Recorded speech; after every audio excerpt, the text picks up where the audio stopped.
Olá, você teve AVC e tem o pé caído do lado que foi mais acometido? Então fique aí que eu vou falar sobre isso.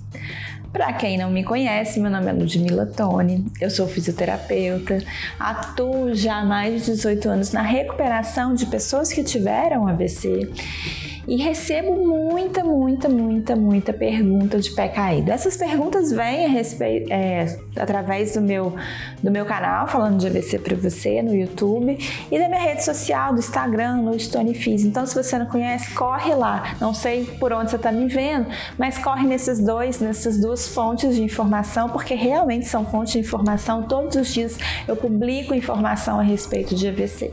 Então, vá lá, se inscreva no canal, ative o sininho para você receber todas as notificações e me siga lá no meu Instagram. Então, o que eu queria falar hoje muito é a respeito do pé caído, né? Que muita gente fala, Ludmila, eu tenho pé caído, eu devo usar órtese? Ludmila, eu tenho pé caído, o que eu faço? Algumas pessoas vêm me falar, fala sobre pé caído.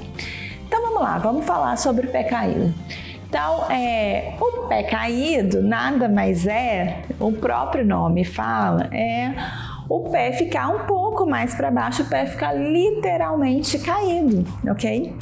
Então, quando o pé fica para baixo, a gente dá esse nome, que às vezes até não é um nome muito técnico, mas até na literatura a gente às vezes escuta também, né? O tal famoso pé caído. Por que ele pode acontecer após o AVC mais comumente?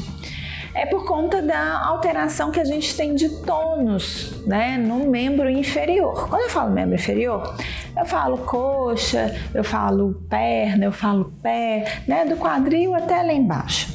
E provavelmente, mais comumente, as pessoas que têm uma alteração motora de membro inferior tem sim uma associação de um aumento de tônus muscular, ou seja, uma hipertonia, que nada mais do que o aumento do tônus muscular. Esse aumento do tônus muscular na pessoa que teve uma lesão cerebral como o AVC é chamado de espasticidade. Então é como se fosse uma rigidez que fica duro. E normalmente essa espasticidade em membro inferior é em padrão extensor, geralmente com a extensão do quadril, extensão do joelho, extensão do pé, ou seja, fica esticado o quadril para trás, o joelho esticado e o pé para baixo. Isso não é regra, tá, gente? Em alguns casos você não consegue manter esticado, você só mantém dobrado. Então, assim, não é regra. Mas mais comumente o que a gente vê é um número maior de pessoas com um aumento do tônus muscular em membro inferior em extensão. E aí, o que acontece? O músculo da panturrilha é o músculo que traz o pé para baixo. E como ele está com um tônus muito aumentado, né, tem essa hipertonia, essa espasticidade, é como se ele mantivesse contraído o tempo todo. Lembrando que isso é involuntário, não tem como a pessoa fazer esse controle voluntariamente, tá? E aí mantém contraído o tempo todo, por isso que o pé fica para baixo. Então essa é a causa mais comum, né? Uma hipertonia e o pé ficar para baixo. Se na hora que o pé fica para baixo você consegue pelo menos apoiar a sola do pé no chão, isso já é um bom sinal que essa hipertonia não é um grau tão elevado a ponto de que já tenha gerado uma deformidade do pé para baixo. Então pelo menos você consegue apoiar a sola do pé no chão e isso é importante para a gente transferir o peso para o lado mais afetado e conseguir seguir andando, ok?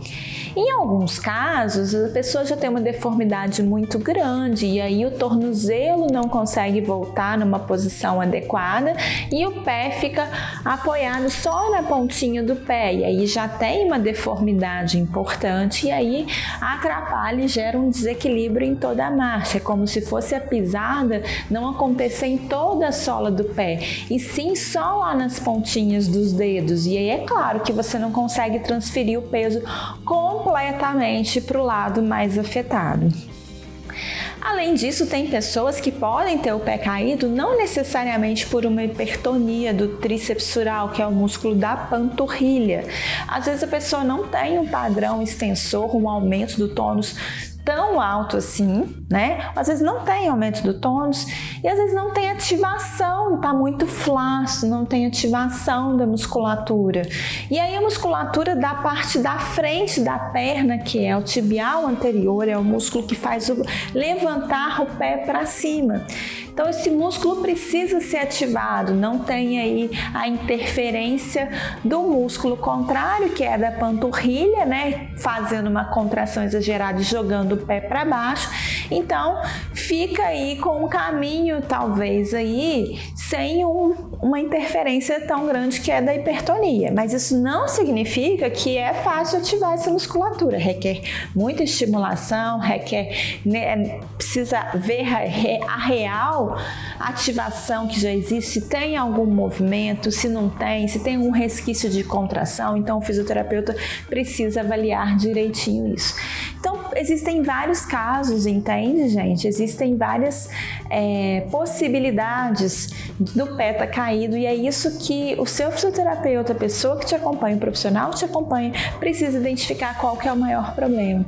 E esses são alguns casos que eu posso estar aqui te falando, te orientando, trazendo informação para você. E aí, você se encaixa em algum deles? Conta aí no comentário para mim.